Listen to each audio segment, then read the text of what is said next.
What's up, everybody? Kevin Gallagher here with Gallagher Business Development. And have you ever spent some time or money on a marketing tactic that led to zero responses and zero leads for your sales team to follow up on?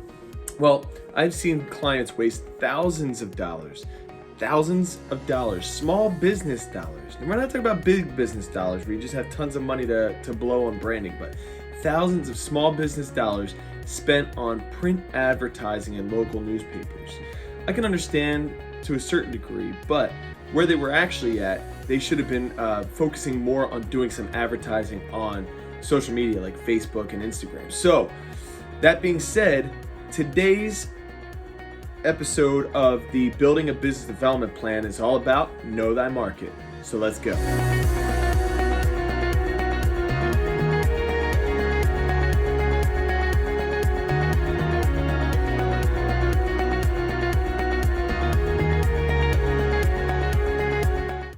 If you've been following these videos on business development planning, then you will know that we've been through two videos before this one. The first one was all about setting goals, setting both achievable goals that you want your people to be able to achieve and some stretch goals where you incentivize with bonuses and so on and so forth.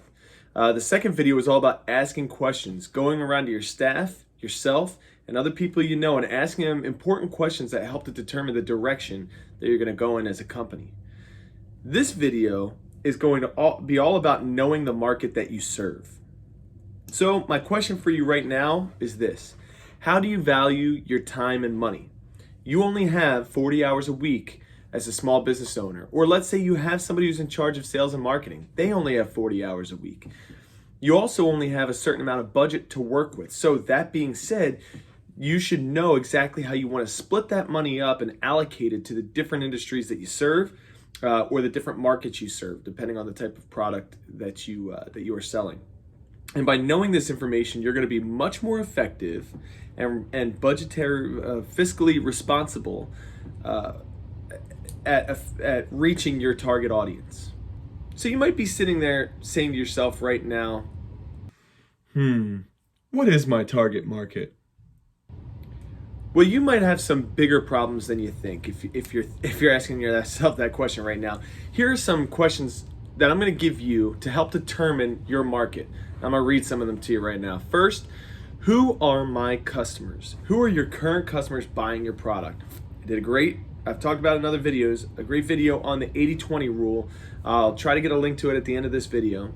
Another question to ask yourself is, how large is the industry that they are in? So if they're just end users and you're just marketing an end user, you're selling a widget, the industry's huge. But let's say your target market was plumbers, and you were selling products to them. You need to know how big that industry is. If that industry is a $40 billion industry that you're breaking into, well, then you're going to want to spend a lot of time and focus on that, right?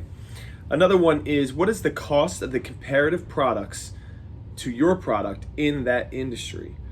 Another question, who is the competition in that industry?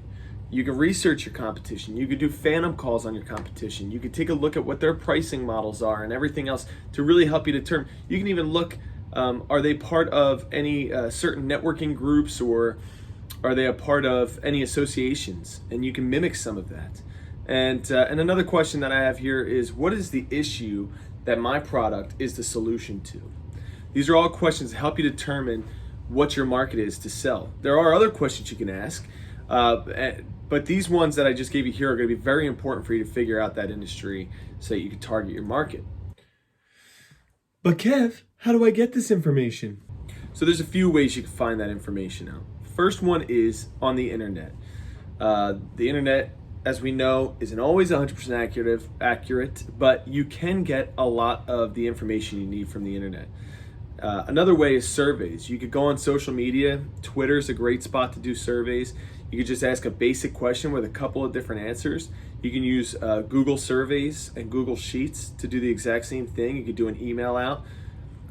Grab a focus group of potential clients. Grab 3 or 4 of your top customers. Go out for lunch and ask them questions about how they're using it, and so on and so forth. Also, interview companies that are complementary to yours. So let's say you sell, again, let's stick in the plumbing market. Let's say you sell PVC pipes, but you don't sell fittings for those pipes. But you have a contact who does sell the fittings for those pipes.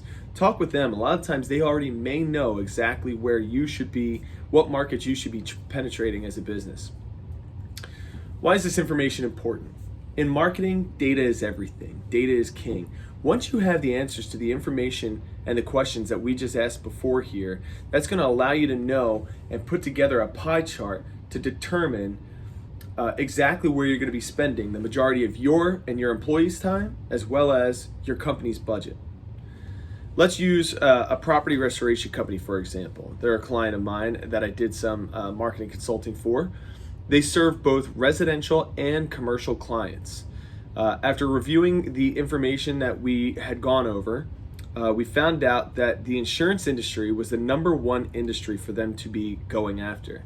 Second to that was direct to the end user, whether that was residential or commercial. And some of the tactics that came out of that were things like social media, pay-per-click marketing, so on and so forth. The third was through referral sources, things like police departments, fire departments, plumbers, chimney companies, and so on. So that pie chart looks something like this.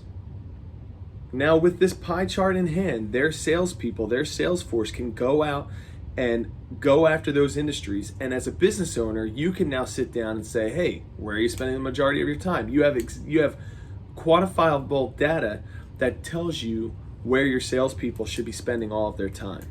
So that leads us into the next. Once we have all of this information, other than just being able to police your salespeople and things like that, it's also going to help you to build out your marketing tactics. And that's going to be our next video. Our next video is going to be on building your marketing tactics and budget. You'll be able to create a balanced budget based on all of the comprised data we've done, from setting goals through asking questions into knowing your market. And you'll be able to get your whole company and your sales and marketing team focused and going in one direction. So that's it for today. Happy sales. Thanks for checking in.